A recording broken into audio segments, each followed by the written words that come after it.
হিসাব বিজ্ঞান বিষয়ে যখন আমরা এই যে বিশদায় বিবরণী প্রস্তুত করি, এই যে লক্ষ্য করি সমন্বয়ের পরিপ্রেক্ষিতে যে বাম দিকে বিশদায় বিবরণী আর ডান দিকে আর্থিক অবস্থার বিবরণী, দুইটা ছক আমি ছোট ছোট করে অঙ্কন করেছি।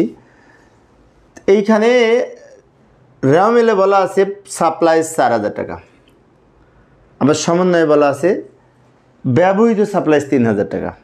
তাহলে এটার হিসেব করব কিভাবে, তাই না? একটি বিষয় বলে রাখি, এই ব্যবহৃত সাপ্লাইস মানে সাপ্লাইস খরচ বোঝায়। তাহলে আমরা বিশদায় বিবরণী যখন প্রস্তুত করব, পরিচালন ব্যয়ের মধ্যে সাপ্লাইস খরচ নামে ব্যবহৃত যে 3,000 টাকা আছে সরাসরি লিখে দিব। আমি আবারও বলছি, লক্ষ্য করি, পরিচালন ব্যয় বিশদায় বিবরণীতে পরিচালন ব্যয়ের মধ্যে সাপ্লাইস খরচ নামে যে ব্যবহৃত সাপ্লাইস 3,000 টাকা আছে এটা সরাসরি লিখে দিব। এবং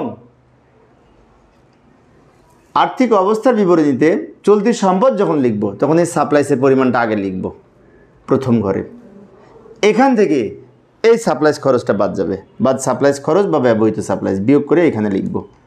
ভালো করে লক্ষ্য করি, আমরা ইতিপূর্বে দেখেছি যে মনিহারি বা সাপ্লাইস থেকে বিশদায় বিবরণীতে বিয়োগ করতাম, কিন্তু রেওয়া মিলে যদি সাপ্লাইস দেওয়া থাকে তাহলে এই সাপ্লাইস কিন্তু সম্পদ, সেজন্য এই 4,000 টাকা সম্পদ পাশে লিখব। রেওয়া মিলে যেটি দেওয়া আছে সেখান থেকে যেটি খরচ হয়েছে ব্যবহৃত সাপ্লাইস নামে বা সাপ্লাইস খরচ নামে বিয়োগ করব। অর্থাৎ এই ব্যবহৃত সাপ্লাইস যেটা হয়েছে এটা একবার বিশদায় বিবরণীতে পরিচালন ব্যয়ের মধ্যে লিখতে হবে সাপ্লাইস খরচ নামে, আর একবার সম্পদ পাশে সাপ্লাইস থেকে বিয়োগ হবে। আমি পাশাপাশি দুইটা ছোট ছোট করে ঘর অঙ্কন করে দেখিয়েছি, বিশদায় বিবরণী আর আর্থিক অবস্থার বিবরণীর। তো এইভাবে লিখতে পারি। আর এই অধ্যায় সৃজনশীল প্রশ্নের প্লেলিস্ট আমার ভিডিও ডেসক্রিপশনে দেওয়া আছে, ওখান থেকে তোমরা দেখে নিতে পারবে। ধন্যবাদ সবাইকে।